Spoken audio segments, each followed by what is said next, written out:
NDA में शामिल दो बड़ी पार्टियां यानी जनता दल यूनाइटेड और भारतीय जनता पार्टी का जो सियासी रिजल्ट है वो बहुत बेहतर आया है। बीजेपी ने भी 12 सीटों पर कामयाबी हासिल की है। 12 कौन कौन सी सीट है जहां से बीजेपी चुनाव जीत रही है या जीत चुकी है? कुछ जगह ऐसी है जहां पर आखिरी जो मतगणना है वो होनी बाकी है, लेकिन आधिकारिक तौर पर घोषणा से पहले उनके जो समर्थक हैं, खुद उम्मीदवार ने भी अपने पाले में जीत का जो ऐलान है, जो घोषणा है, वो अपने तरीके से कर दिया है। तो आइए हम आपको बता रहे हैं कि भारतीय जनता पार्टी ने उन 12 कौन सी लोकसभा सीट है जहां पर कामयाबी का परचम लहराया है। अररिया में भारतीय जनता पार्टी ने चुनाव जीत लिया है। यहां पर आरजेडी के शहनवाज आलम थे, तस्लीमुद्दीन के पुत्र, वो चुनाव हार गए हैं। उसी तरह बेगूसराय का जो किला है वो गिरिराज सिंह बचाने में कामयाब हो गए हैं। पहली बार ऐसा लग रहा था कि गिरिराज चुनाव हार जाएंगे, जो उथल पुथल था, यानी जो कभी आगे हो रहे थे कभी पीछे हो रहे थे।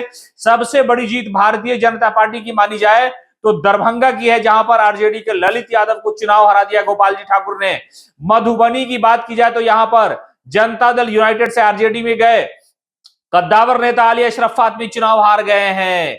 इसके अलावा महाराजगंज में बीजेपी ने चुनाव जीता है। मुजफ्फरपुर में दो निषाद की लड़ाई में एक निषाद पीछे छूट गए, जो पिछली बार मेंबर ऑफ पार्लियामेंट हुआ करते थे, वो इस बार कांग्रेस के टिकट पर थे, अजय निषाद, वो चुनाव हार गए, यहां बीजेपी जीत गई है। उसके अलावा नवादा का जो किला है वो बचाने में कामयाब हो गई बीजेपी।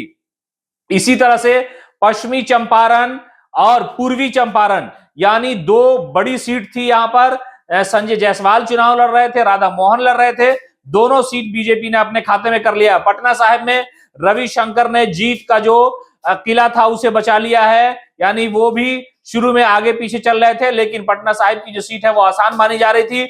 उसके अलावा सारण में रोहिणी आचार्य, लालू प्रसाद यादव की पुत्री, वो चुनाव हार गई है। यहां पर फिर से कैप्टन राजीव प्रताप रूडी चुनाव जीत गए हैं। इसी तरह से उजियारपुर, एक वक्त ऐसा था, लग रहा था कि नित्यानंद चुनाव हार जाएंगे, आलोक मेहता चुनाव जीतेंगे, लेकिन आलोक मेहता को ऐन वक्त पे नित्यानंद राय ने चुनाव हरा दिया।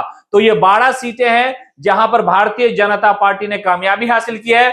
बहुत सी ऐसी सीटें हैं जहां पर बीजेपी के पहले से जीते हुए मेंबर ऑफ पार्लियामेंट थे, और उन्हीं सीटों पर उसके अलावा भी बीजेपी ने लगभग 12 सीटों पर कामयाबी हासिल कर ली है। तो जेडीयू और बीजेपी बराबर बराबर, यानी 12-12 सीटों पर दोनों पार्टियों ने अच्छा परफॉर्म किया है।